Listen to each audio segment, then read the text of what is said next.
Libro. Dioses de Marte. Escrito por Edgar Rice Burroughs. Capítulo 13. La lucha por la libertad. Sodar me escuchó con incrédulo asombro la narración de los acontecimientos que tuvieron lugar dentro del circo al celebrarse los ritos de Isius. Apenas podía concebir, aunque ya empezaba a sentir dudas acerca de la divinidad de Isius, que alguien fuese capaz de amenazarla con la espada en la mano sin que no lo pulverizase en 100 fragmentos por la mera furia de su divina voluntad. Es la prueba final, dijo al cabo. No necesito más para desechar por completo los últimos restos de mi creencia supersticiosa en la divinidad de Isius. Comprendo que solo es una maldita bruja cargada de años, que posee un poder omnímodo para el mal, debido a las maquinaciones que han servido para mantener a su propio pueblo y a todo Barsoom en el más profundo de los miedos.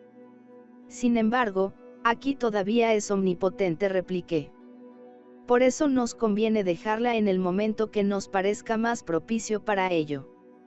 Espero que sabrás encontrar esa ocasión oportuna, dijo sonriente, porque no me cabe duda de que, de no ser tú, nadie conseguirá huir del país de los primeros nacidos. Esta noche tú también te irás sin dificultad, le repliqué. Pronto será de noche, añadió Sodar. ¿En qué me utilizarás para que te ayude? ¿Sabes nadar?, pregunté. Ninguno de los viscosos y fianos que vagan por los abismos de Kourus están tan a gusto en el agua como Sodar, me contestó. Perfectamente. El rojo seguramente no sabrá nadar, añadí, puesto que en toda su tierra apenas hay agua suficiente para que flote un barquichuelo, así que uno de los dos le sostendrá, cuando vayamos por el mar, hasta la embarcación que elijamos. Supongo que podremos recorrer toda la distancia debajo de la superficie, pero temo que el joven rojo no será capaz de hacer lo mismo. En su país, hasta el más bravo de los bravos se espanta con la idea del agua profunda, porque han pasado siglos desde que sus antecesores vieron un lago, un río o un mar. ¿Va a acompañarnos el joven rojo?, preguntó Sodar. Sí. Me alegro. 3 espadas valen más que 2, y especialmente cuando la tercera es del mérito de la de ese chaval. Lo he visto pelear en el circo en los ritos de Isius muchas veces, y nunca, hasta que supe quién eres tú combatiendo, pensé que nadie pudiera aventajarle en arrojo y serenidad ante los mayores peligros. Se figuraría uno que sois maestro y discípulo o padre e hijo. Además, al recordar su cara encuentro que tiene con la tuya un extraño parecido, el cual se destaca cuando a ambos os enardece la lucha. Sí, los dos sonreís de igual modo triste, los dos demostráis para el adversario en cada movimiento de vuestros cuerpos y en cada momentáneo gesto de vuestras facciones el mismo soberano desprecio. Es verdad, Sodar, que es un gran luchador. Yo pienso que los 3 formaremos un grupo invencible, y si mi amigo Tars Tarkas, Yedak de Tark, estuviera con nosotros, atravesaríamos Barsoom de polo a polo aunque el mundo entero pretendiera impedirlo, declarándose en contra nuestra. Se declarará, dijo Sodar, cuando se entere de dónde vienes. No olvides cuál es una de las supersticiones que Isius ha divulgado entre la crédula humanidad. Para ello se vale de los sagrados Terns, que son tan ignorantes de su verdadero ser como los barsomianos del otro mundo. Sus mandatos llegan a poder de los Terns escritos con sangre en un raro pergamino, y los pobres e ilusos locos piensan que reciben las revelaciones de una diosa por medio de agentes sobrenaturales toda vez que encuentran tales mensajes sobre sus guardados altares, a los que nadie puede acercarse sin que le prendan. Yo mismo fui portador de esos mensajes de Isius durante bastantes años, y por eso sé que hay un largo túnel que une el templo de Isius con el templo principal del rey Matais Chang. Ese túnel lo construyeron los esclavos de los primeros nacidos con tal misterio, que ningún Dem ni siquiera sospecha su existencia. Incluso Matais Chang la desconoce. Los Terns, por su parte, han esparcido sus templos por todo el mundo civilizado y sus sacerdotes, a los que el vulgo jamás ve, difunden la doctrina del tenebroso río Aieses, del Valle de Dor y del Mar Perdido de Kourus, para persuadir a los pobres engañados de que les conviene emprender voluntariamente una peregrinación desatinada. Bien sabes cómo se aprovechan de esa ignorancia los sagrados Terns para atesorar riquezas y aumentar el número de sus esclavos. Así suelen los Terns componérselas para obtener los bienes y los elementos de trabajo, que los primeros nacidos les quitan siempre que los necesitan. De vez en cuando, nosotros hacemos incursiones en el otro mundo y entonces capturamos muchas hembras pertenecientes a las casas reales de los rojos y cogemos los acorazados más nuevos así como los artesanos diestros que los terminan, porque la raza negra puede copiar, pero no crear.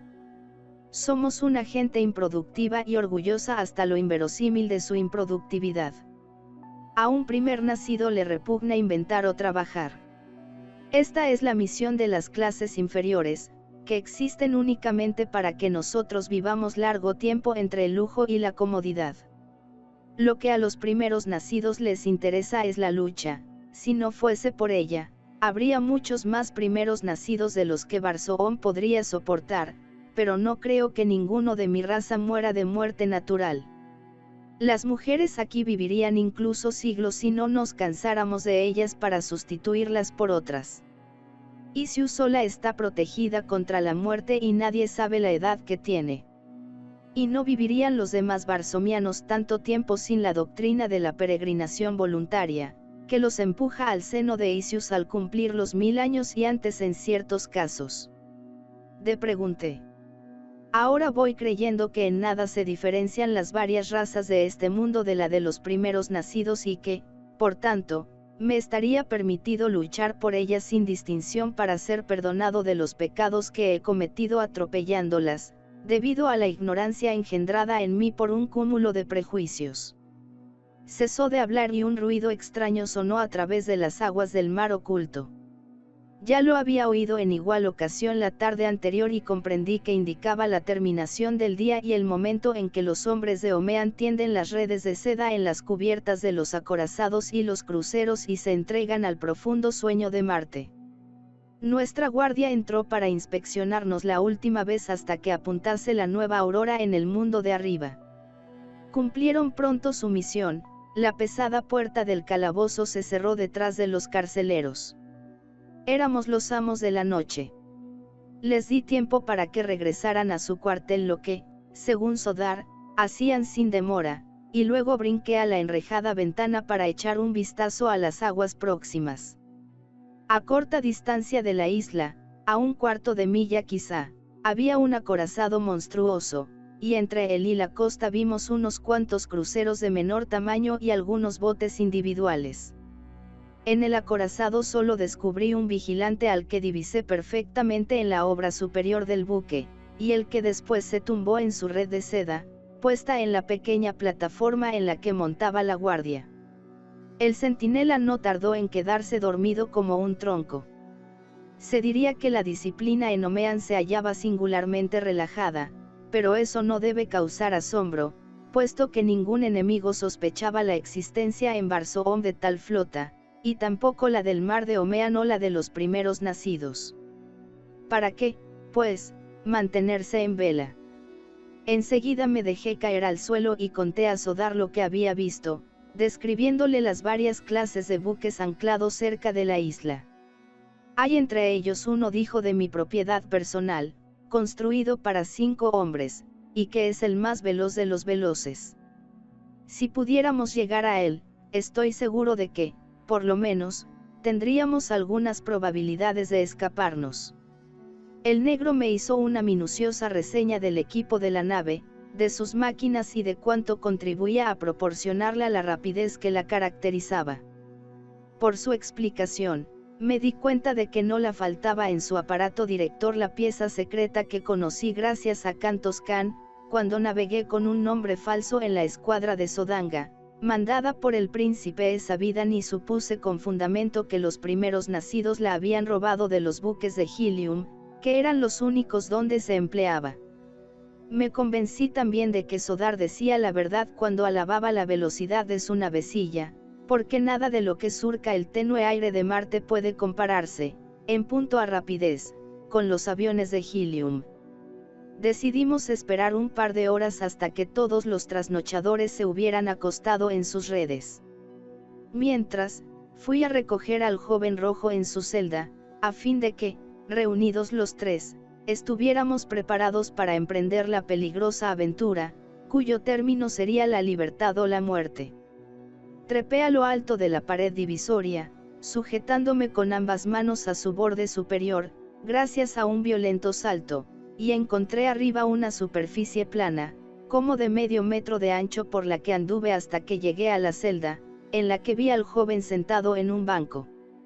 Se había recostado en el muro, contemplando la brillante bóveda de Omeán.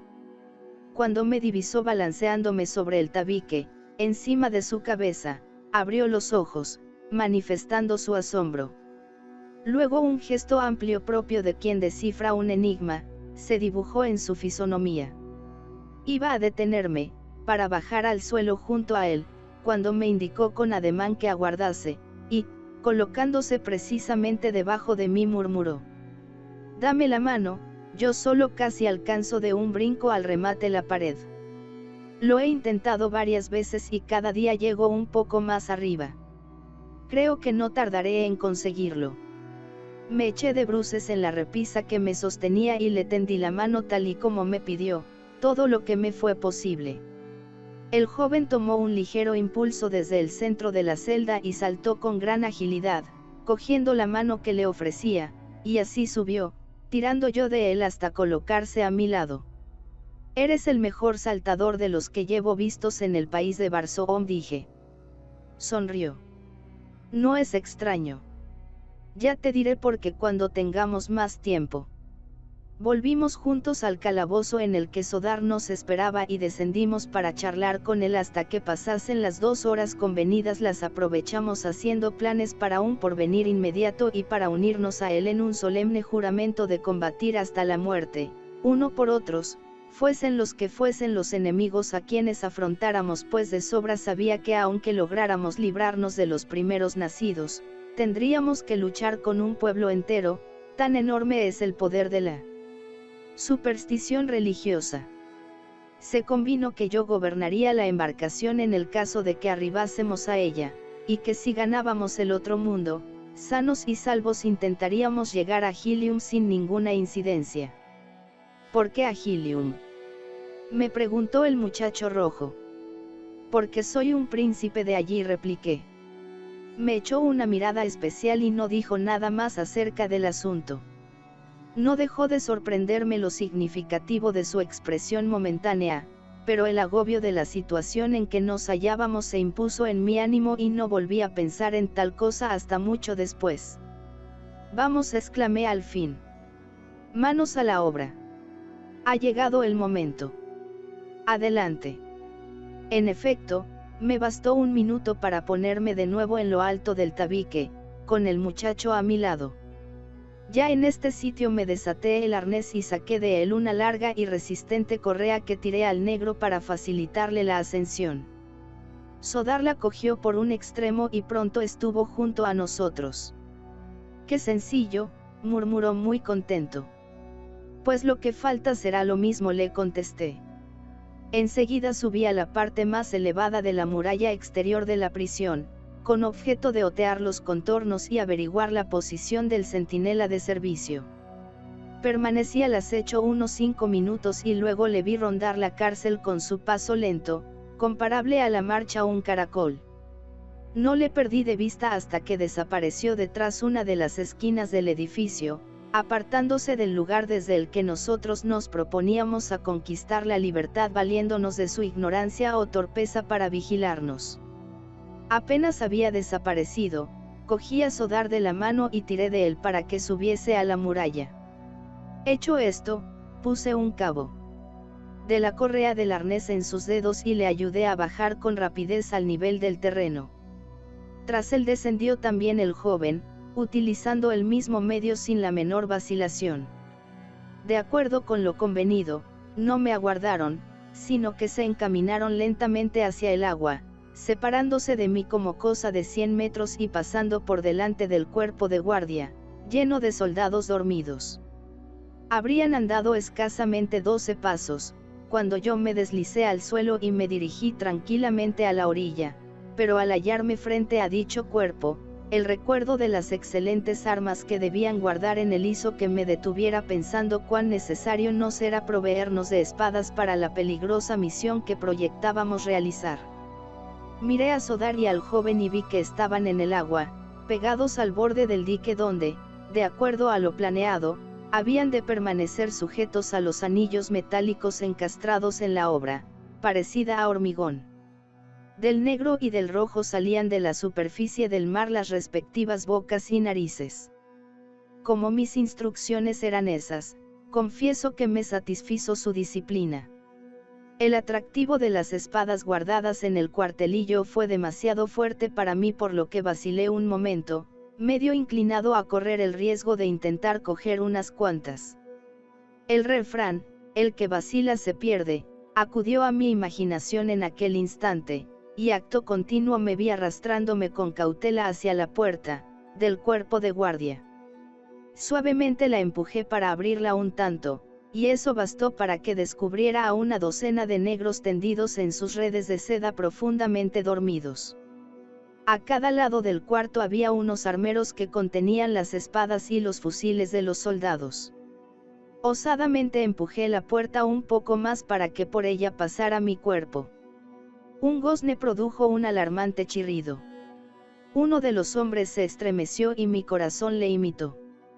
No pude por menos de maldecirme mí mismo, y casi me arrepentí de una locura que así comprometía nuestros planes de salvación, pero entonces ya no quedaba otro remedio que proseguirla con todas sus consecuencias. De un salto tan rápido y silencioso como el de un tigre, me puse junto al guardia que se había movido, y mis manos rodearon su garganta esperando el momento en que abriera los ojos. Durante 1 minuto, que me parecieron una eternidad, dominé con trabajo mis excitados nervios, permaneciendo al acecho, pero el negro se volvió del otro lado y continuó durmiendo con pesado sueño. Con gran cuidado pasé entre y sobre los soldados hasta que llegué al armero, situado en la parte más distante del cuarto, y, una vez allí me preocupé de mirar a mis dormidos enemigos. Todos estaban tranquilos. Sus respiraciones eran normales y, por lo rítmico de su sonido, me parecieron la música más dulce de cuantas llevaba oídas. Saqué con alegría una larga espada del armero, y el roce de la vaina con su agarradera, cuando la retiré de ella, ocasionó un ruido áspero semejante al de raspar el hierro fundido con una lima de gran tamaño, lo que me llenó de sobresalto, temiendo fundadamente que despertasen los confiados durmientes. Por fortuna, ni uno siquiera rebulla. Me apoderé de la segunda espada sin ruido, pero con la tercera no sucedió lo propio, pues chocó con las que ya tenía en la mano, produciendo un chasquido metálico que me aterró. Supuse que algunos de los hombres se despertarían por fin y me preparé a resistir su acometida, colocándome cerca de la puerta para huir a toda prisa en cuanto pudiera, pero, con extraordinaria sorpresa mía, ningún negro inició el más ligero movimiento. Deduje, por tanto, que tenían el sueño muy pesado, a menos que los ruidos que yo hice no fuesen tan fuertes como a mí me lo parecieron. Iba a separarme del armero, cuando las pistolas que contenía atrajeron mi atención. Comprendí que no podía llevarme más que una, porque estaba demasiado cargado para moverme con soltura en condiciones normales de velocidad. La idea, sin embargo, me fue muy útil, porque al coger una de su clavija, fijé la mirada por primera vez en la ventana abierta que había detrás del armero, la que por cierto me ofrecía un espléndido medio de fuga, porque daba directamente al muelle, a 20 pasos escasos de la orilla del mar. Cuando me felicitaba por ello mentalmente, oí que se abría la puerta opuesta a la ventana y reparé en que desde allí contemplaba mis manejos un oficial de guardia. Evidentemente se percató de la situación de una sola ojeada, y apreció la gravedad del asunto con suma viveza, porque con toda rapidez me disparó un tiro que, por suerte para mí, no hizo blanco. Yo disparé también al mismo tiempo que él, y las dos detonaciones se confundieron en una, con precisión casi matemática. Oí el silbido de la bala que pasó rozando mi oído, y al propio instante vi desplomarse en el suelo al oficial negro. No sé dónde le di, ni si le maté, porque apenas reparé en que le había herido me arrojé por la ventana situada detrás de mí. Bastó un segundo para que las aguas de Omean cubrieran mi cabeza, y sin más dilación los tres conjurados nos dirigimos a la pequeña nave que nos ofrecía su amparo a 100 metros de nosotros. Sodar iba cargado con el muchacho, y yo con las 3 largas espadas. Había tirado la pistola, mas a pesar de eso y de ser el ex-date y yo buenos nadadores, me pareció que nos movíamos en el agua a paso de tortuga. Yo nadaba completamente debajo de la superficie, pero Sodar se veía obligado a salir con frecuencia a flote para que respirase su protegido, por lo cual fue un milagro que no nos descubrieran antes de lo que lo hicieron. Por fin llegarnos al costado de la embarcación, y penetramos a bordo antes de que el vigilante del acorazado, despertado por los tiros, lanzara el grito de alarma. Luego sonó un cañonazo delator, disparado desde la proa del monstruoso buque, y su profundo zumbido retumbó con ensordecedores tonos más allá de la rocosa bóveda de Omean. Instantáneamente se despertaron los millares de durmientes, y las cubiertas de las gigantescas naves se llenaron de sobresaltados combatientes, porque un hecho de aquella índole en Omean era una cosa que ocurría de tarde en tarde. Nosotros levamos ancla sin que se hubiera extinguido todavía el eco del primer cañonazo, y el segundo que dispararon coincidió con nuestra rápida elevación de la superficie del mar. Yo me tumbé cuán largo era en la cubierta, con las palancas y los botones de dirección al alcance de mi mano. Sodar y el muchacho se echaron también detrás de mí, en idéntica postura, con objeto de ofrecer al aire la menor resistencia posible. Más alto, murmuró Sodar. Ellos no se atreverán a hacernos fuego con su artillería pesada, por miedo a que los pedazos de las granadas choquen en la bóveda y caigan de nuevo sobre sus mismas naves. Si subimos lo más arriba que podamos, nuestras cuiles planas nos protegerán de sus descargas de fusilería.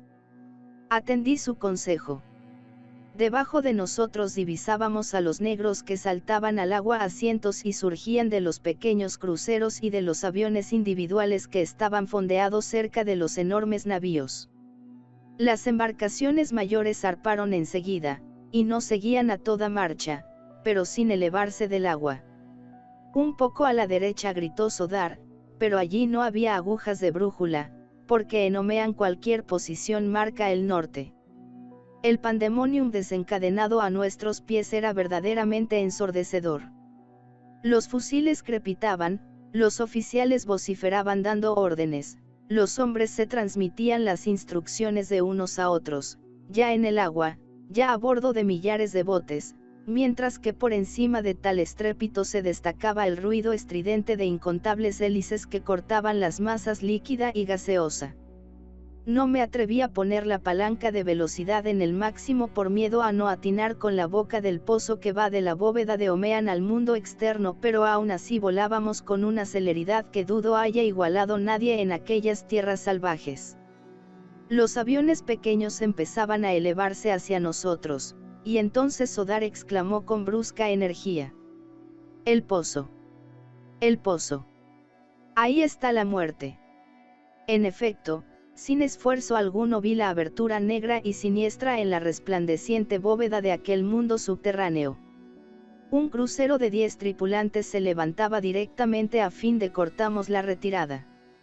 Era la única nave que nos estorbaba el paso, y a la marcha que llevaba se colocaría entre el pozo y nosotros con tiempo suficiente para desbaratar nuestros planes. Subía formando un ángulo de unos 45 grados frente a nosotros, con la evidente intención de cogemos por medio de unos gruesos ganchos, al realizar la operación de pasar ligeramente sobre nuestra frágil navecilla. Solo nos quedaba una probabilidad remotísima, y yo la aproveché. Era inútil intentar cruzar sobre la embarcación enemiga, porque eso la hubiera permitido lanzamos, contra la pétrea bóveda superior, de la que ya estábamos demasiado cerca. En cuanto a pretender pasarla por debajo, equivalía, sin la menor duda, a ponernos por completo a su disposición, precisamente de la manera que más le convenía. Por ambos lados un centenar de amenazadoras aeronaves se dirigían apresuradamente hacia nosotros. Mi proyecto resultaba verdaderamente arriesgado, pero en nuestra situación, todo eran riesgos, y no valía la pena vacilar por un peligro más o menos. Cuando nos aproximamos al crucero, me elevé como si fuéramos a pasar sobre él, y la nave enemiga procedió justamente como tenía que proceder, o sea, ascendió también, formando un ángulo más agudo, para obligarme a seguir subiendo. Entonces, al hallamos sobre él, dije a mis compañeros que se sujetasen bien, puse la pequeña nave a la velocidad máxima y desvié el rumbo en el mismo instante, hasta que volamos horizontalmente con aterradora rapidez y en dirección a la quilla del crucero. Su comandante comprendió mis intenciones aunque demasiado tarde. Casi al sobrevenir el choque, hice que mis hélices girasen en sentido contrario, y enseguida, al cabo de un vaivén desconcertante, tuvo lugar la colisión. Ocurrió lo que yo suponía que iba a ocurrir. El crucero, ya inclinado en ángulo peligroso, fue rechazado por completo, a causa del choque con la nave que yo gobernaba. Su tripulación salió lanzada por el aire entre maldiciones y lamentos, y cayó al agua a gran distancia, mientras que el buque, con sus hélices todavía en movimiento desenfrenado, se precipitaba de proa y velozmente en las fosforescentes ondas del mar de Omeán. El choque aplastó nuestras hélices de acero, y no obstante los esfuerzos que realizamos por nuestra parte, estuvimos a punto de ser despedidos de la cubierta.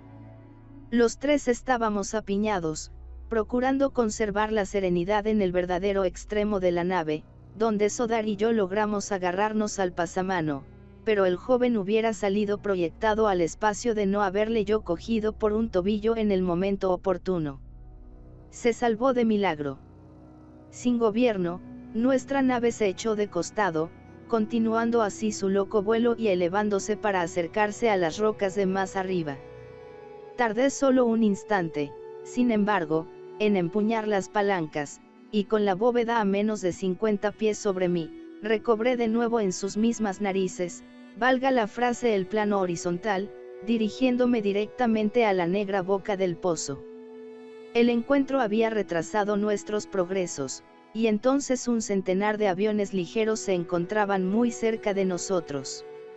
Sodar me había dicho que solo subiendo por el pozo gracias a nuestros rayos impulsores podrían los buques enemigos darnos alcance, porque nuestros propulsores trabajarían perezosamente y al elevarnos seríamos aventajados por muchas de las naves que nos perseguían.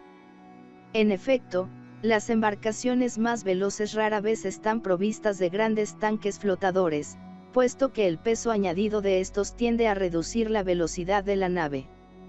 Como muchos aviones se hallaban a cortísima distancia de nosotros, era inevitable que en plazo breve nos alcanzaran en el pozo y nos apresaran o destrozaran sin remedio.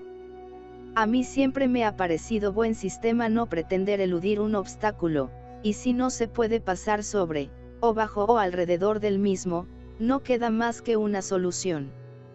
Consiste en pasar por él atropellándolo todo.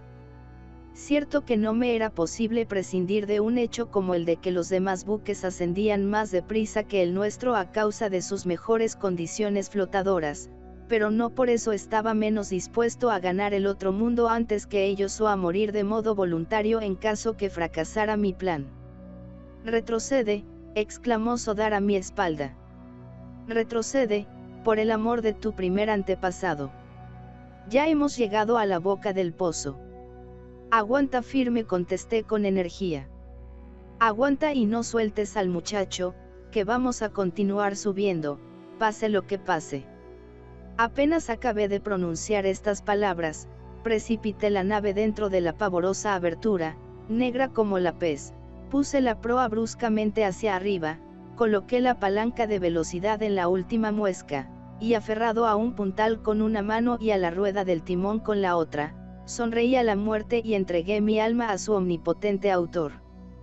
De improviso oí una fugaz exclamación de sorpresa emitida por Sodar, a la que siguió una alegre carcajada. El joven se rió también, y dijo algo que no pude entender por el silbido del viento a causa de nuestra prodigiosa marcha ascensional. Miré encima de mi cabeza, esperando divisar el resplandor de las estrellas, por el que me fuera fácil guiar a la frágil barquilla que nos transportaba sin que se apartase del centro de aquel túnel tenebroso. Bien comprendía que a la velocidad que llevábamos rozar tan solo una de las paredes del pozo equivalía a morir instantáneamente. Suerte fatal, mis ojos ni siquiera vislumbraron el tenue centelleo de un lucero, pues nos rodeaba la oscuridad más profunda. Entonces miré debajo de mí, y en esa dirección vi un circulito luminoso, que disminuía con rapidez. Era la boca del pozo existente sobre la fosfórica irradiación de Omean. Por ello fijé el rumbo, procurando mantener el círculo de luz debajo de mí precisamente.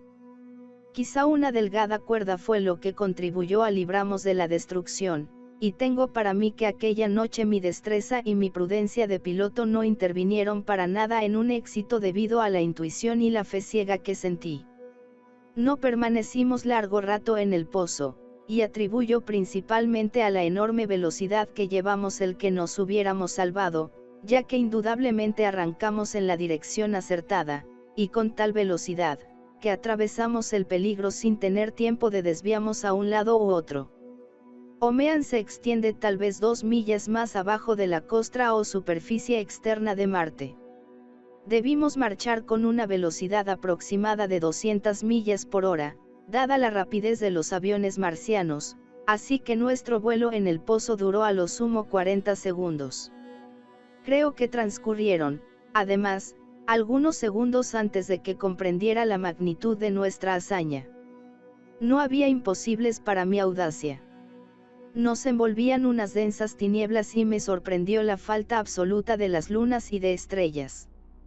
Jamás hasta entonces había asistido en Marte a tan extraño espectáculo y confieso que al principio me quedé estupefacto, pero luego me lo expliqué todo. En ese momento era verano en el Polo Sur, el casquete helado se derretía. Y esos fenómenos meteorológicos que se llaman nubes, desconocidos en la mayor parte de Barsoom, privaban de la claridad celeste a aquella porción del planeta. La suerte, pues, continuaba acompañándonos, y yo enseguida aproveché la oportunidad que para escaparnos nos deparaba una tan feliz coincidencia, es decir, conservé el rumbo de la nave sin alterar un ángulo muy pronunciado y lo metí en la impenetrable cortina que la naturaleza tendía sobre ese mundo moribundo para taparnos de la vista de nuestros encarnizados perseguidores. Nos introdujimos en aquella niebla, tan triste como fría, sin disminuir la velocidad, y al cabo de un instante salimos a la gloriosa luz de las 2 lunas y los millones de estrellas. Entonces adopté una posición horizontal y me dirigí al norte. Nuestros enemigos se quedaron retrasadísimos con respecto a nosotros e ignorantes por completo de nuestra dirección. Habíamos realizado el estupendo viaje y vencido infinidad de diseminados peligros. En resumen, nos habíamos escapado de la tierra de los primeros nacidos. Ningún otro cautivo desde que existía Barsoom llevó a cabo tal cosa, pero después que la proeza rayana en lo peligroso había tenido lugar, se me figuró menos difícil y arriesgada. Este es mi carácter. El caso fue que, volviéndome a Sodar, le referí mi impresión con sinceridad. De todos modos, es asombroso, replicó él. Nadie más que tú es capaz de esa hazaña, John Carter. Al oír mi nombre, el joven rojo se puso en pie. John Carter. Gritó. John Carter. No digas estupideces, hombre. John Carter, príncipe de Helium, murió hace años. Yo soy su hijo. Capítulo 14. Mirándome en las tinieblas. Mi hijo. No podía creer a mis oídos, y por eso me levanté despacio, fijando la vista en el guapo joven. Entonces, al mirarle con atención, empecé a ver por qué su rostro y toda su persona me habían producido una simpatía tan íntima.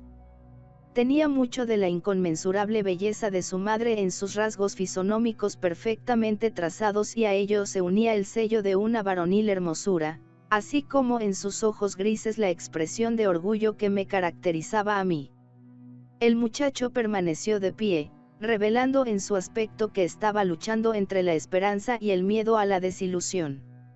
«Háblame de tu madre», le dije. «Dime cuánto sepas de los años que he vivido lejos de ella, debido a que la suerte inexorable me robó el precioso bien de su compañía».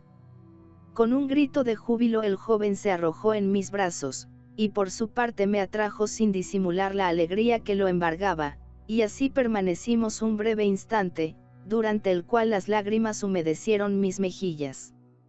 Alguien quizá me reproche ese arrebato sensible, pero yo no siento haberlo experimentado, ni me avergüenzo de él. Una dilatada vida me ha enseñado que un hombre puede mostrarse débil en lo que a su familia se refiere, sin que por eso se conduzca como un ser apocado en los trances peligrosos de su existencia. Tu estatura, tus modales, tu destreza sin igual para combatir, dijo el joven, son como mi madre me los ha descrito centenares de veces, mas, a pesar de tales pruebas, no me decidí a aceptar por verdadera una cosa que a fuerza de desearla pensaba que era. ¿Sabes lo que me ha convencido mejor que lo demás? ¿Qué, hijo mío?, pregunté. Las primeras palabras que me dirigiste y que me recordaron las de mi madre. Nadie más que el hombre al que amó, tanto como ella dice que lo amó, la hubiera dedicado su pensamiento en punto de muerte. Durante largos años, hijo, te juro que no ha pasado un instante sin que la imagen de tu madre, mujer bendita de maravillosos rasgos, no me haya acompañado animándome con su radiante sonrisa. Sí, te lo repito, háblame de ella.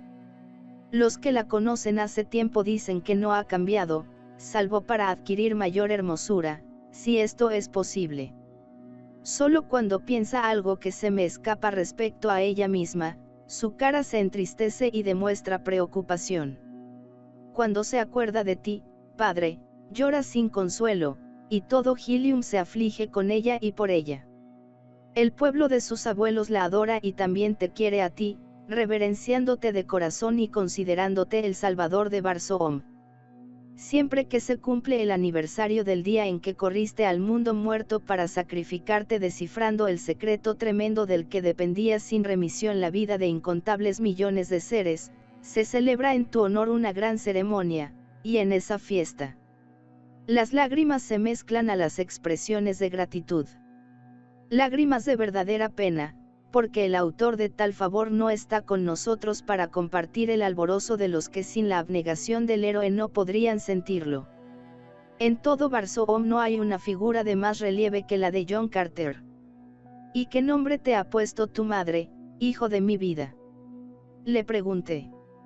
La gente de Helium deseaba que yo llevara el nombre de mi padre, pero mi madre dijo que no, que tú y ella habíais elegido juntos el nombre que a mí me correspondía y que vuestra voluntad se debía cumplir invariablemente, por lo cual me llamo conforme a los dos os plugo ponerme, es decir, un nombre compuesto con los de ambos, Cartoris. Sodar, que estaba junto a la rueda cuando yo conversaba con mi hijo, me llamó con insistencia. La nave se halla averiada de mala manera, John Carter, y cabecea de modo muy peligroso. Mientras subimos en ángulo pronunciado no he reparado en ello, pero ahora que procuro conservar la posición horizontal la cosa ha variado de aspecto. El destrozo en la proa ha abierto uno de los depósitos delanteros de rayos. Era cierto, y después que examiné el daño lo encontré mucho más grave de lo que supuse a primera vista. Además de que el ángulo forzado en que teníamos que mantener la proa, a fin de conservar la posición horizontal, aminoraba grandemente nuestra velocidad, la proporción en que consumíamos los rayos impulsores de los depósitos de delante se añadía a la causa anterior, y solo era cuestión de poco más de una hora el que estuviéramos flotando en la atmósfera de popa y sin esperanza de auxilio. Habíamos reducido ligeramente la velocidad atendiendo a un afán inconsciente dimanado del instinto de conservación, pero luego empuñé de nuevo el timón y puse la máquina del aparato, para nosotros tan necesario, a toda marcha, por lo que otra vez nos dirigimos al norte con aterradora rapidez. Entretanto, Cartoris y Sodar, con las herramientas necesarias, trabajaban para tapar la gran brecha de la proa, procurando con grandes esfuerzos, por desgracia inútiles, detener el escape de los rayos impulsores. Estaba todavía oscuro cuando cruzamos la frontera norte del casquete helado y dejamos atrás la zona de las nubes. A nuestros pies pareció un típico paisaje marciano. Vimos el fondo de los vastos mares muertos con sus marcados desniveles de color ocre, los cerros que los rodeaban, donde aquí y allá surgían las silenciosas y tétricas ciudades, restos de un pasado extinguido, las ruinas de colosales monumentos arquitectónicos, habitados solo por las leyendas de una poderosa raza y por los grandes monos blancos, para mí de tan horrible recuerdo. Se nos iba haciendo cada vez más difícil mantener nuestra pequeña nave en posición horizontal. La proa se aflojaba por minutos, hasta que nos hallamos en la necesidad de parar la máquina para evitar que nuestra huida terminase en un brusco descenso que nos aplastara contra el suelo. Salió el sol, y la luz del nuevo día, que disipó las tinieblas de la noche, coincidió con que nuestra embarcación dio un definitivo y convulsivo cabeceo, al que siguió el que se echara casi de lado, para luego, oscilando hasta alcanzar un ángulo realmente alarmante, bajar, en círculo amplio, a la vez que la proa se desprendía por instantes, amenazándonos con una catástrofe irreparable. La situación no podía ser más angustiosa. Nos agarramos a la barandilla y los puntales, y por último, convencidos de que se acercaba nuestro fin, atamos las hebillas de nuestros arneses a las anillas de los costados de la nave. A poco la cubierta se levantó formando un ángulo de 90 grados y nos quedamos colgados de nuestras correas con los pies agitándose a 1000 metros sobre el terreno. Yo era el que me bamboleaba más cerca de los mandos y eso me permitió llegar a la palanca que actúa en los rayos impulsores. La nave respondió a mi presión y muy suavemente empezó a descender sin oscilaciones peligrosas. Tardamos media hora larga en aterrizar. Precisamente enfrente de nosotros se alzaba una fila de montañas bastante escarpadas, y a ellas decidimos encaminarnos, puesto que nos ofrecían condiciones favorables para ocultarnos de quienes nos persiguieran y tuvieran el acierto de buscamos en la dirección que habíamos llevado. Unas horas más tarde nos refugiamos en las redondas unades de la tierra, entre la exuberante y floreciente vegetación que abunda incluso en los parajes más áridos de Barsoom. Allí encontramos gran número de arbustos de zumo lácteo, esas plantas extrañas que sirven a la vez de alimento y bebida a las hordas salvajes de los marcianos verdes. Aquello fue para nosotros un hallazgo inestimable, porque todos estábamos verdaderamente hambrientos. Debajo de un abrigo de los que proporcionan perfecto amparo contra los vagabundos piratas del aire, nos tendimos para dormir, que buena falta nos hacía, a mí por lo menos, pues llevaba sin descansar muchas horas. Empezaba el 5.º día de mi accidentada estancia en Marte, a contar desde que me vi repentinamente trasladado de mi casita a orillas del Hudson al Valle de Dor tan hermoso como aborrecible. En esos 5 días solo había dormido 2 veces, siendo la principal cuando me rendí al sueño en el almacén de los Terns sagrados. Sería la media tarde cuando me desperté, sintiendo que alguien me cogía una mano y la cubría de besos. Abrí los ojos sobresaltado y contemplé con asombro el bellísimo rostro de Tubia. «¡Oh, príncipe mío! ¡Oh, príncipe mío!», exclamaba en éxtasis de felicidad. «¡Cuánto te he llorado por muerto! Benditos sean mis antepasados, que me han conservado la vida para volver a verte». La voz de la muchacha despertó a Sodar y Cartoris. El joven miró a la joven con sorpresa, pero ella no pareció darse cuenta de más personas que la mía. Sin duda se hubiera lanzado a abrazarme para prodigarme sus caricias, si yo no la hubiese rechazado con dulzura no exenta de firmeza.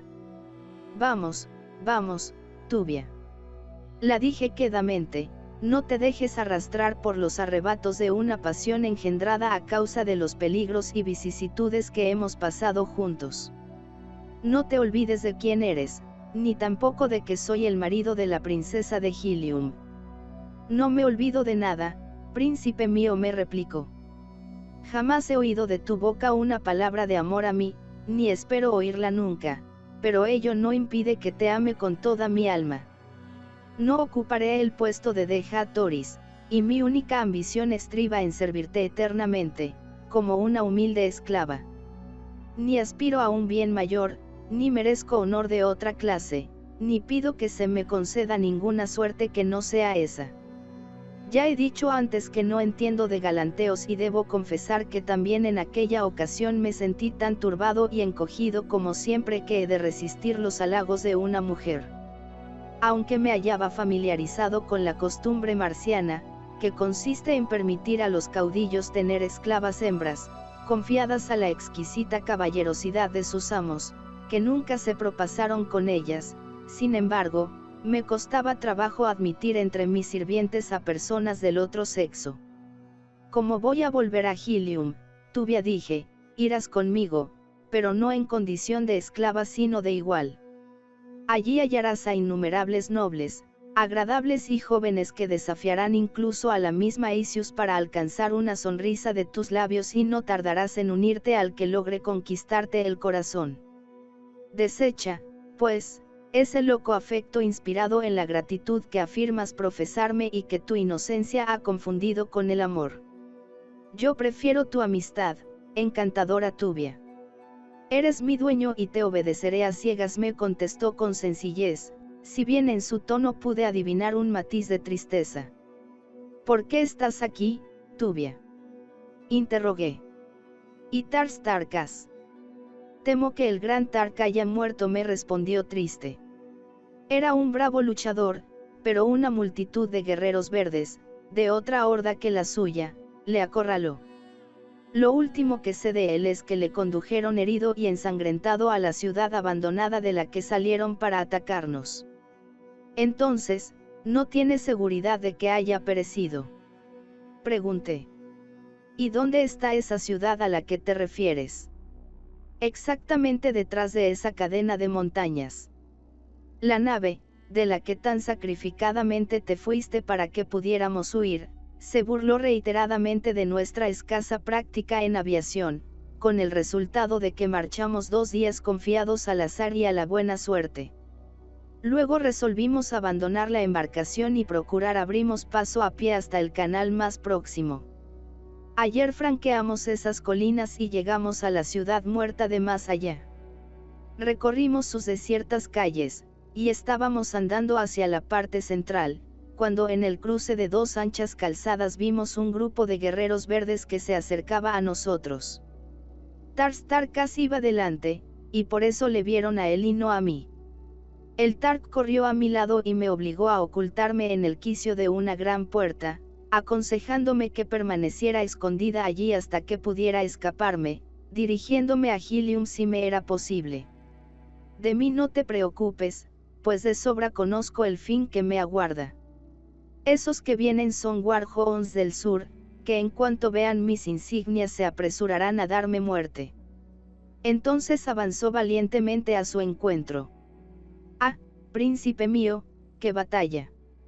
Durante 1 hora le acometieron con gran furia hasta el extremo que los cadáveres de los Warhounds formaron un montón donde él se defendía a pie firme, pero finalmente le rodearon, y estrecharon el cerco de tal manera, especialmente los que le asaltaban por la espalda, que no le dejaron sitio para que esgrimiera su larga espada. Entonces vaciló, cayó al suelo y se precipitaron sobre él como una cruel ola. ¡Ay! Cuando lo arrastraron lejos de mí, al centro de la ciudad, debía ir muerto, porque no noté que se moviera. Antes de seguir adelante es preciso que nos convenzamos de eso, dije. No puedo dejar vivo a Tars Tarkas en manos de los Warhounds. Esta noche entraré en la ciudad y lo averiguaré. Yo te acompañaré, exclamó Cartoris.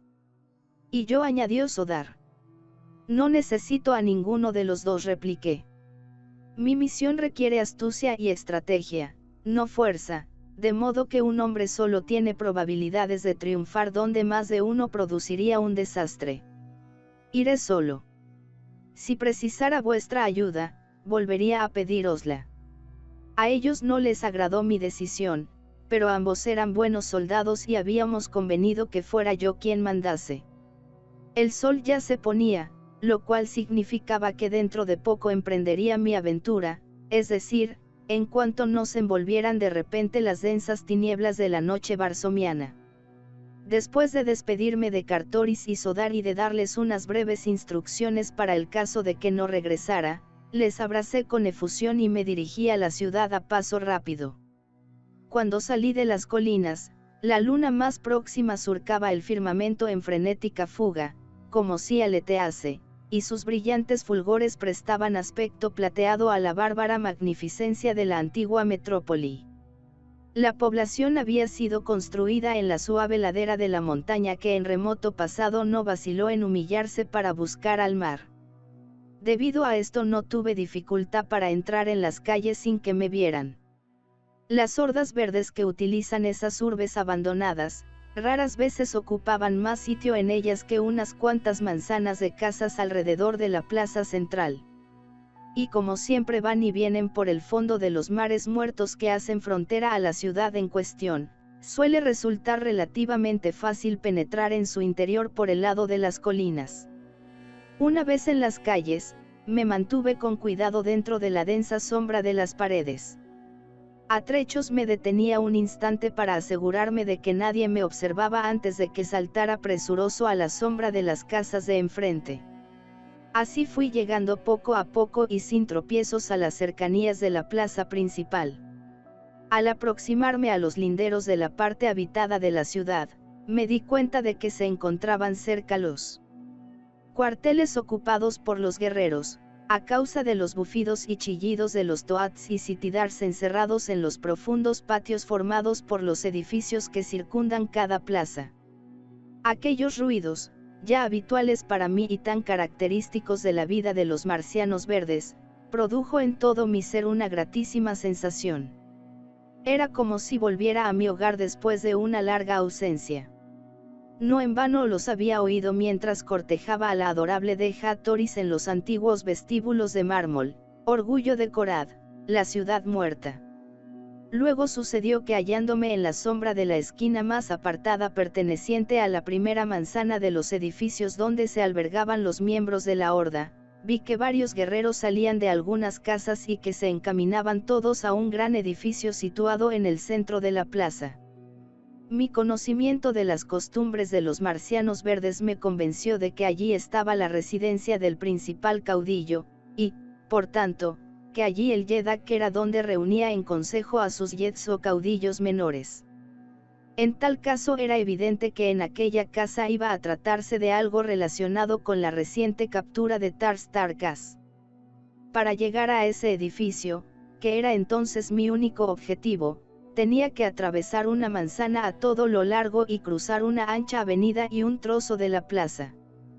Por los ruidos que hacían los animales y que desde los patios se transmitían a mis oídos, deduje que debían ser muchas las personas que asistirían al consejo y no menos los guerreros de la gran horda de los Warhounds del sur, establecidos por entonces en la ciudad semiarruinada.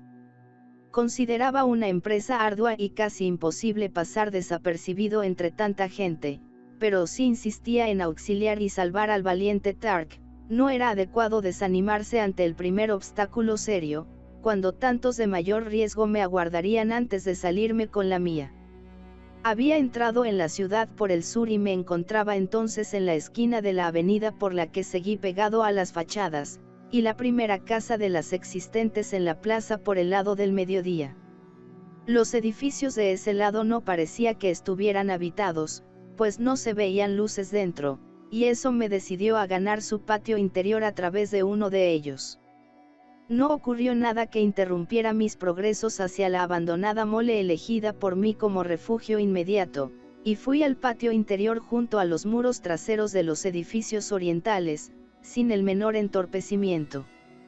Dentro del patio, un gran rebaño de toads y sitidar se movía sin descanso pastando la vegetación ocre, parecida al musgo, que cubre por completo la extensión territorial de Marte no cultivada. Como la brisa venía del noroeste, apenas existía el peligro de que las bestias me olfateasen. Esto me satisfizo mucho, pues de haberme olido, la exacerbación de sus chillidos habría seguramente llamado la atención de los guerreros instalados en las casas. Junto a la fachada oriental, debajo de los suspendidos balcones de los pisos de la segunda planta, me arrastré en la espesa oscuridad a todo lo largo del patio, hasta que alcancé los edificios del extremo norte. Estos se hallaban iluminados en los 3 primeros pisos, pero a partir del tercero las sombras reinaban del modo más absoluto. Pasar por los pisos iluminados era, naturalmente, imposible, puesto que rebosaban de gente de raza verde, abundando más los hombres que las mujeres. Mi única solución consistía en ganar los pisos superiores, aunque fuera preciso para ello de escalar la fachada del caserón. El ponerme en los balcones del segundo piso no me costó ningún trabajo. Me bastó un ágil salto para sujetarme con las manos a la barandilla de piedra de uno de los más salientes, y, hecho esto, trepar hasta su altura fue cuestión de un momento. Allí, por las ventanas abiertas vi a los verdes echados en las sedas y las pieles, balbuciendo algunos cuantos monosílabos, que, relacionados con sus asombrosos poderes telepáticos, les bastan para expresar las ideas más complicadas. Cuando me acerqué para oír mejor sus palabras, entró en el cuarto un guerrero que venía de la antesala inmediata. «Anda, Tangama», gritó, «que vamos a llevar al Tarkakabkadja. Trae a otro contigo». El guerrero aludido se levantó, y después de hablar con un compañero acurrucado en su red, los 3 dieron media vuelta y se fueron de la estancia. Si yo hubiera podido seguirles, habría sido imposible dudar de que la libertad de Tars Tarka sería cuestión de poco tiempo, pero ya que no sacarle inmediatamente de su prisión, por lo menos sabría dónde estaba encerrado mi fiel amigo. A mi derecha había una puerta que conducía del balconaje al interior del edificio. Se hallaba en el extremo de una antecámara mal alumbrada, en la que penetré impulsado por mi peculiar ardor. La estancia era vasta y servía para dar acceso a la parte delantera de la casona. A ambos lados de ella estaban las puertas de varias habitaciones contiguas a la desmantelada pieza. Apenas accedí al corredor divisé a los 3 guerreros en el otro extremo, a los mismos que acababan de dejar la sala de dormir. Después, giraron un recodo a la derecha y los perdí de vista. Sin vacilar, me apresuré a seguirles por la solitaria galería.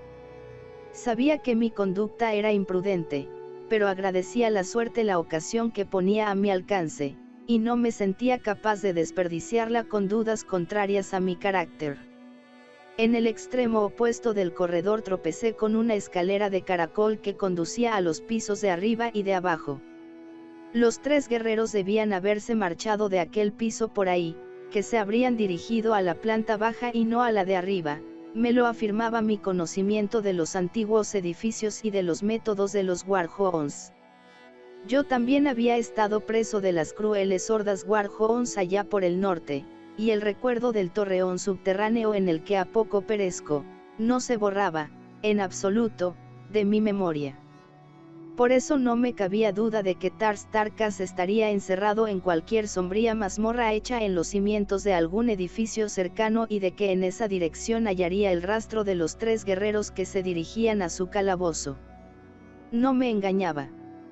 En el fondo de la escalera, o más bien en el rellano del piso bajo, vi que el hueco de la escalera continuaba hasta las excavaciones inferiores, y echando una mirada a tal antro, la vacilante luz de una antorcha me reveló la presencia de los 3 hombres a los que yo perseguía. No lo pensé siquiera y bajé a las galerías subterráneas, procurando mantenerme a conveniente distancia de los portadores de la antorcha. De esa manera anduve por un laberinto de tortuosos corredores, alumbrado solamente por el tenue resplandor de la llama. Habíamos recorrido ya 100 yardas, cuando el grupo giró bruscamente a la derecha para penetrar por un arco. Apresuré el paso cuanto la oscuridad me lo permitió y por fin llegué al punto por el que se habían ido del corredor. Allí, por una puerta entreabierta, les oí quitar las cadenas que sujetaban al muro al gran Tarkas. Empujándole brutalmente le sacaron a toda prisa de la celda y faltó muy poco para que me sorprendieran, pero retrocedí a la carrera por el mismo camino que llevé al perseguirles, siempre fuera de la zona débilmente iluminada proyectada por la antorcha, de que se servían. Calculé, por consiguiente, que volverían con Tarkas por el mismo camino que habían llevado, el cual les separaría de mí, pero, por desgracia, se encaminaron resueltamente en dirección a mí cuando se retiraron del calabozo. No me quedaba otra cosa que hacer sino apresurarme para que no me alcanzasen, manteniéndome fuera de la luz de la antorcha, pues no me atrevía a detenerme en la sombra de cualquier galería transversal, porque ignoraba a dónde podrían dirigirse. Hubiera sido demasiada casualidad que me refugiara en el mismo corredor por el que tuvieran que pasar. La sensación ocasionada por mi rápido caminar en aquellos oscuros parajes no era en verdad tranquilizadora. A cada momento temía caer de cabeza en algún foso profundo o encontrarme con una de esas voraces criaturas que habitan las regiones subterráneas. Debajo de las ciudades muertas del moribundo Marte. Hasta mí llegaba una tenue claridad producida por la antorcha de la que eran portadores los 3 guerreros verdes, y eso me permitía ir con relativa seguridad por aquellos tortuosos pasadizos que se abrían delante de mis ojos, sin tropezar con las paredes en las bruscas revueltas. No tardé en hallarme en un sitio que era el punto común de 5 corredores divergentes. Me metí por uno a toda prisa, y después de recorrer una corta distancia, noté que de repente desaparecía detrás de mí la débil luz de la antorcha. Me detuve para escuchar los ruidos del grupo que iba en pos mío, pero el silencio fue tan completo como el de una tumba. Inmediatamente comprendí que los Warhounds habían tomado con su prisionero por otro de los corredores, y me apresuré a desandarle camino, satisfecho al pensar que en lo sucesivo estaría al seguirles en situación más favorable. Invertí bastante tiempo en volver al punto de arranque de los 5 pasadizos, puesto que la oscuridad era tan profunda como el silencio. Tuve que marchar con sumo tiento y, paso a paso, palpando con cuidado uno de los muros laterales de la galería, a fin de no pasarme del sitio donde convergían los 5 túneles. Al cabo de un rato, que me pareció una eternidad, llegué a ese lugar y reconocí a tientas las entradas de los diferentes pasajes, hasta que conté 5. En ninguno, sin embargo, vislumbré el menor destello de luz. Escuché con atención, pero los pies desnudos de los guerreros verdes no me enviaron ningún eco que me guiara y aunque pensé durante un momento haber oído algo así como un chasquido de espadas en el corredor de en medio, pronto tuve que convencerme de que aquello no fue sino una ilusión, ya que solo las tinieblas y el silencio recompensaron mis esfuerzos. Volví, pues, sobre mis pasos por la galería en la que entré creyendo seguir una buena pista, hacia la encrucijada origen de mis confusiones, cuando con gran sorpresa mía noté con el tacto la existencia de una entrada a 3 corredores divergentes, en ninguno de los cuales había reparado en mi apresuramiento tras el falso rastro que en mal hora me pareció el más acertado. Aquel descubrimiento me explica la situación. Sencillamente, lo que entonces tenía que hacer era situarme en el punto de cruce de los 5 pasadizos y aguardar con calma el regreso de Tarkas y de sus guardianes. Mi conocimiento de las costumbres de los verdes prestaba verosimilitud a la creencia de que mi amigo iba custodiado a la sala de audiencias para ser sentenciado, y no me quedaba ni una ligera duda acerca de que reservarían a un hombre tan valiente como el noble Tark para que les divirtiese luchando en las grandes justas. De todos modos, dentro de la gravedad de las circunstancias, las cosas adoptaban un giro mucho más favorable del que yo hubiera imaginado hacía un instante, sumido en tan densas tinieblas, y me dispuse a esperar, pero, Vencido por el hambre y la sed, me dejé caer al suelo medio desmayado o medio muerto. Oh, ¿qué era aquello? Sonó a mi espalda un débil resoplido, y lanzando una furtiva mirada sobre mi hombro derecho, vi algo que me heló la sangre en las venas.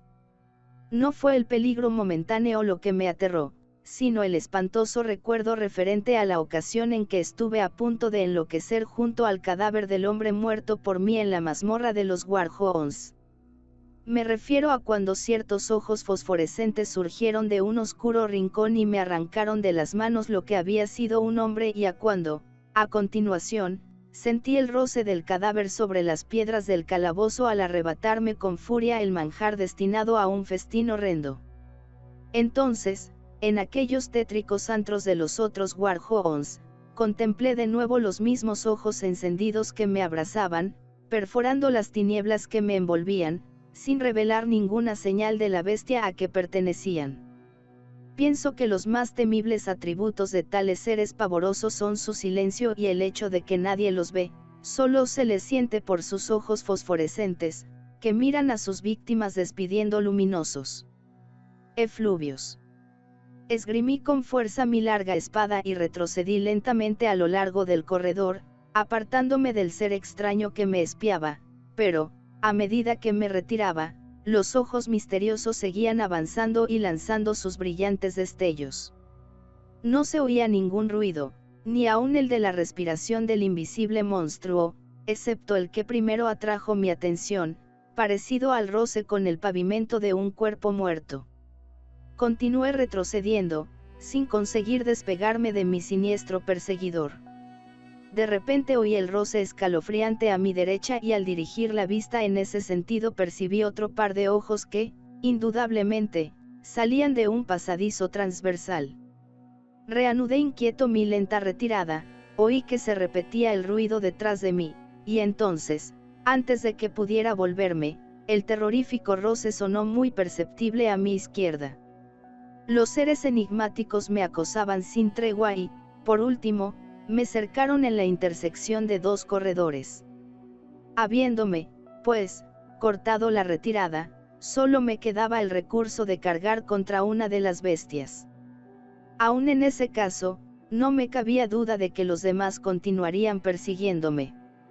Me era imposible adivinar el tamaño y la naturaleza de criaturas tan anómalas, pero las atribuí grandes dimensiones, a juzgar por la circunstancia de que sus ojos estaban a la altura de los míos. Porque la oscuridad aumenta los peligros. De día, ni siquiera los feroces Baus me hubieran causado miedo, y los habría vencido en caso de necesidad, pero, golpeado por lo desconocido en aquellos túneles silenciosos, temblaba ante un par de ojos chispeantes. Paulatinamente noté que aquella situación tocaba a su fin, porque los ojos a mi derecha se iban acercando a mí con cautela, haciendo igual los de la izquierda y los que me acechaban por delante y por detrás, en resumen, que estrechaban cada vez más el cerco que me tenían puesto, sin alterar por eso el lúgubre silencio que allí reinaba. Durante un rato, que me pareció una eternidad, los ojos centelleantes se fueron aproximando a mí, hasta que pensé enloquecer ante una aventura tan insólita como espantosa. Me había mantenido constantemente a la defensiva, procurando a toda costa evitar una embestida por la espalda, de fatales consecuencias, y aquella excitación concluyó por agotarme. Finalmente, no pude resistir más, y sujetando fuertemente con la derecha mi larga espada, me volví repentinamente y cargué contra uno de mis persistentes atormentadores. Cuando estuve a punto de alcanzar a lo que fuese, mi enemigo se retiró ante mí, pero un ruido que sonó a mis espaldas me obligó a girar sobre los talones, a tiempo para ver tres pares de ojos incandescentes que me acosaban por retaguardia. Lancé un grito de rabia y me adelanté al encuentro de las cobardes apariciones, mas, a medida que yo avanzaba hacia ellas, estas retrocedían, como acababa de hacer la primera. Entonces, una mirada de soslayo me permitió descubrir los ojos de antes, persistiendo en observarme. Repetí el ataque en la dirección en que brillaban, sin conseguir otro resultado que el de echarlos hacia atrás y oír el suave roce de los 3 seres que se agitaban a mis espaldas.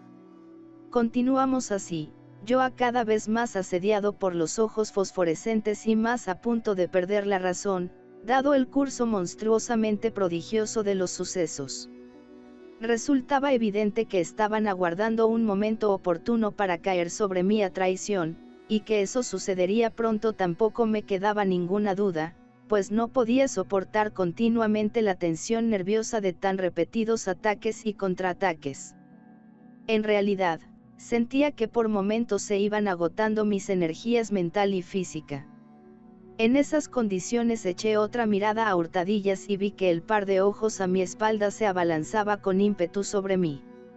Me volví para aguantar la embestida, y entonces sentí la rápida carrera de 3 seres en otra dirección, por lo cual decidí perseguir al primer par hasta que, por lo menos, zanjara el asunto con una de las bestias, librándome así del peligro consistente en que me acometiesen por todos lados. En la galería no se oía más ruido que el de mi jadeante respiración y, sin embargo, me hallaba convencido de la presencia inmediata de unos entes feroces. Los ojos del que yo perseguía se retiraban con rapidez, a pesar de lo cual me faltaba poco para poder alcanzarle con la espada. Ya. Levanté el arma para asestarle el golpe que acabara con él, y cuando me disponía a abatirle, sentí que un cuerpo pesado caía sobre mis hombros.